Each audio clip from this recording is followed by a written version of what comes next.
Yeah, the future, World War III, I could talk about that if you are all finished asking questions about the Skinwalker Ranch. All right, so yes, World War III. All right, so World War III. Why would we call anything a world war? Well, a world war is one in which multiple countries align with each other to fight against other multiple countries that have aligned with each other. So that becomes what we call a world war because it's over large spanses of the globe versus just a localized incident. So, for instance, right now, Russia and the Ukraine are fighting a war in the country of Ukraine. So that's a war, but it's not a world war because it's all taking place inside the country of Ukraine. However, that if that expanded and other countries aligned with Ukraine and we're actually actively fighting, and other countries are aligned with Russia and we're actively fighting, then it becomes a world war. Well, in fact, this is something that I know a lot. You've been told multiple times about the possibilities of the future that you need to be prepared for. And so this is really something that I just want to speak about as well. And your world is in a very precarious place right now. And I know a lot, one of the guiding principles of relationships on Earth is that when you're in a group setting, such as we are here, you don't talk about sex, politics, or religion, because that offends somebody somewhere. And I hope that none of you are offended when I speak, because you're in a religious setting here, you're in Celestine Light, so that's already one of the three. I think sex is on our agenda today too, so that's another one. And politics here is the third one, because that's what wars are all about. Wars are just the final card that's played for politics. So if you have let's take the Russia-Ukraine just as an example. And so in this case, you have, remember before there was the current country of Russia, there was a much larger country of the Soviet Union that included many of the Eastern European countries that exist today that were either part of the Soviet Union or within the Soviet Warsaw Bloc, that basically they were just slave countries of that country. And so the president of Russia, Mr. Putin, he decides that he wants to reconstitute this greater Russia. And the first big goal there is the Ukraine, because historically he feels that they are supposed to be Russians, not Ukrainians. And they just don't understand that yet. So he wants to make sure they do. And so he wants to capture that country from a political standpoint. And he would much prefer that to have happened without any shots being fired, and without any war taking place. He would just expect, well, Ukrainians, you used to be part of Russia, you should be part of Russia. This would be so much better for you. Don't you want to do that? And in his understanding, why would they not want to do something like that? Well, the Ukrainians say, we don't want to be part of Russia. We like being an independent country and determining our own future. We actually feel more closely aligned with Europe and the European Union. That's who we want to be with. Well, Putin says, no. So if he can't achieve his means by political means, then the last card he has to play is, all right, if you won't join us voluntarily, we're going to go to war and take over your country, and you're going to become part of Russia, whether you like it or not. And so that's where war comes into play. Now, where war expands, and this is your danger of World War III, is when you have actors who support one side over the other to a great degree, even willing to fight in battles for that. So on the one side, you have NATO, which is an alignment of almost 30 countries in the European sphere, of Western sphere, that have a military alliance that if one of those countries is attacked, then they all respond militarily.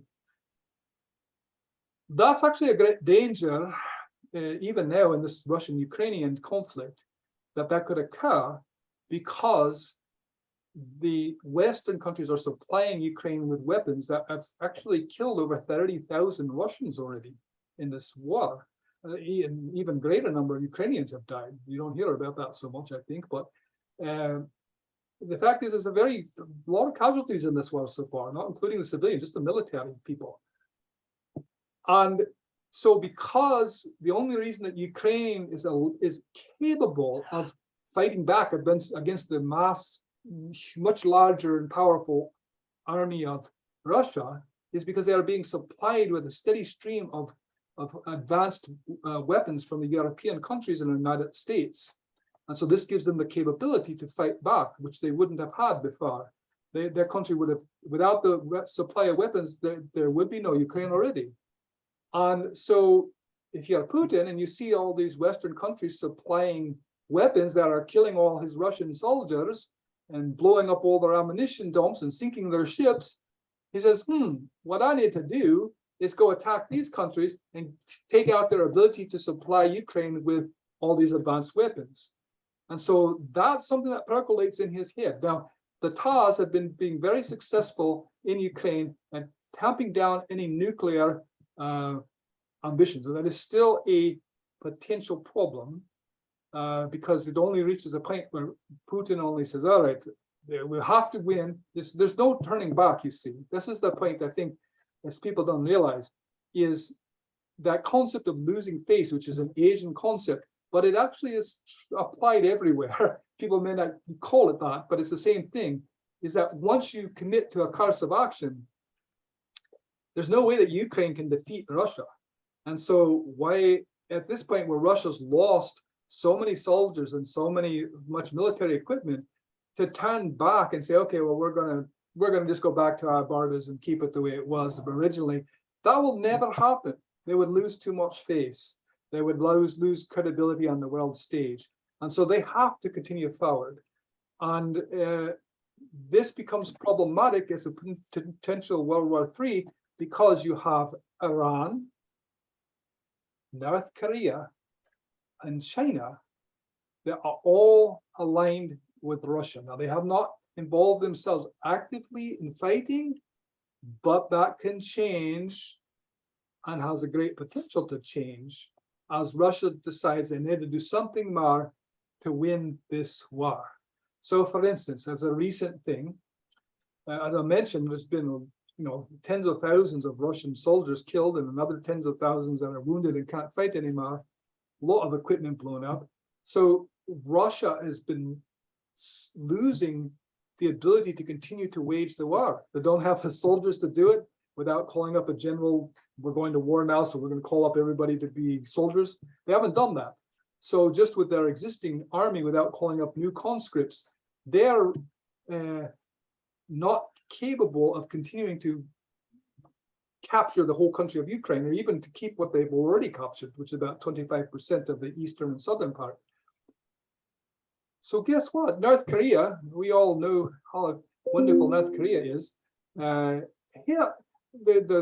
dictator of North Korea recently told Russia he would be happy to send as many as 100,000 North Korean soldiers to fight on the side of Russia against Ukraine. Well, that would be a tide turner if that occurred. But the very fact that he made the offer shows the danger here of the war exploding beyond that borders. So if North Korea or any other country sent thousands of soldiers to fight, tens of thousands of soldiers to fight on the side of Russia, that would be the same thing as NATO sending tens of thousands of soldiers to fight on the side of Ukraine, and it's going to blow that up bigger. Now, Iran is another country here that's part of this alliance with Russia, and they have because Russia was running out of things to fight with, so Iran's offered to send them hundreds, and they already have, and they already are using them just in this last week, hundreds of military drones that can drop bombs on the Ukrainians from above without any personnel having to be involved. So they're actively involved now in it as well. And China is financing all of this. Russia is under a lot of sanctions, and they can't sell their oil, they can't sell this, can't sell that. So China's been saying, oh, no problem, we'll buy it all from you at a discount price. It's a good business. And India, who is also a lot more closely aligned with Russia than people realize, is the same thing, is that they're saying, oh yeah, we'll buy your oil at a discounted price and forget the sanctions, we don't care about those, just send us all the oil that we need. And so that's supporting that effort. And then again, going back to India, people say, well, why is India, which would seem to be a democratic country that has elections and would be more closely aligned with the West? Well, that's true of in many cases, but militarily, all their military equipment is from Russia. So if they want to be able to fight a war with, if they get in a war with Pakistan, their next door neighbor, or whatever, all their weapons are from Russia almost exclusively. So they need to keep a very good relationship with Russia to make sure that their military can function. Anyway, so I don't want to talk more about that subject, just other than to say that you need to be more prepared. And that's why this issue even comes up. Your future in Europe and Africa and Asia and the United States, everything is subject to change. Nothing is set in concrete. So when I say things, I'm telling you what the projected outcome is based upon current circumstances. Well, current circumstances say that you have a very high likelihood of having an expanded war. So it's not just Russia. China wants Taiwan as well. China also wants to have all the South China Sea and all of the islands, all of the natural resources, whereas other countries around the South China Sea, from Vietnam and Indonesia and Japan, that all of these and many other countries, as in Malaysia, they say, wait a minute, the Chinese are taking our resources, our part of the sea. So there's a lot of conflict there. The biggest conflict, of course, is Taiwan. I think people don't realize the significance. There's a lot of attention being focused right now on Ukraine and Russia, where the bigger picture is actually happening over in China. China is far more powerful economically and militarily than Russia is. And again, going back to the concept of losing face, the president of China is determined to bring Taiwan, which has always been an independent country and has never been part of China, ever. But China considers it a province of China, even though it's never actually been part of China. And they are determined to make it part of China officially and get it under their control. Because right now it's an independent country, has its own military, and it's an economic powerhouse in the world. China has made it so that it's ostracized by all the countries, because China will say, well, if you want to do business in our great big country with 1.5 million people and potential customers, then you cannot have diplomatic relations with Taiwan or anything else. So most countries in the world abide by that because they want to have relations with the bigger China. But Taiwan, 23 million people live there, not very many people, but they are an economic powerhouse. And the most important thing they power is your little silicon wafers that you go in all of your computers. So there's only 2 places in the world that make the highest quality, highest end chips for computers. These are computers that, from your desktop computer to your key fob on your car that you can start your car from a distance, to your anything else that uses a computer chip, which is about everything, not a piece of equipment. 70% of those chips come from Taiwan, and the other 30% come from South Korea, and almost none come from anywhere else in the world. So those are talking about the high quality chips. And so those 2 places, South Korea, well, guess what? Who's north of South Korea? North Korea. Who's north of North Korea? China. And then Taiwan, there you go, across the strait of water. It's not very far away. So within China's sphere of influence is the capability to grab hold of the market of computer chips. So guess what? If you have the computer chips, you hold the world by its balls, so to speak, because, sorry for that. But anyway, the thing is that all of your modern military weapons, all the missiles and things like everything that uses GPS doesn't work without computer chips. And so if you control the computer chips, you control the world. And China is on a very great path of controlling as many of these resources that the world needs for everything. So 90% of the special rare earth elements that are used in all types of equipment are essential, even though they're a very small part of that. They come from either China or from countries controlled by China, that the mines are controlled by China. So this is a bigger issue. And China Taiwan is not going to voluntarily give themselves up to China. Not going to happen. So it becomes almost inevitable that there will be a military attack on Taiwan. Now, your President Biden recently even said that if that happens, the United States will defend Taiwan. But why would the United States want to go all the way across the world to defend a country of 23 million people? Because that country has the computer chip factory that makes everything in the United States well. That's why.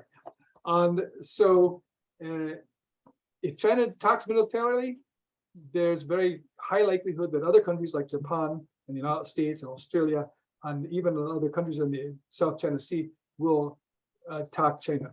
So again, the potential here is great. So what does that mean for you? It means you need to be prepared. It doesn't mean that you get fearful. It doesn't mean that you hide under a rock.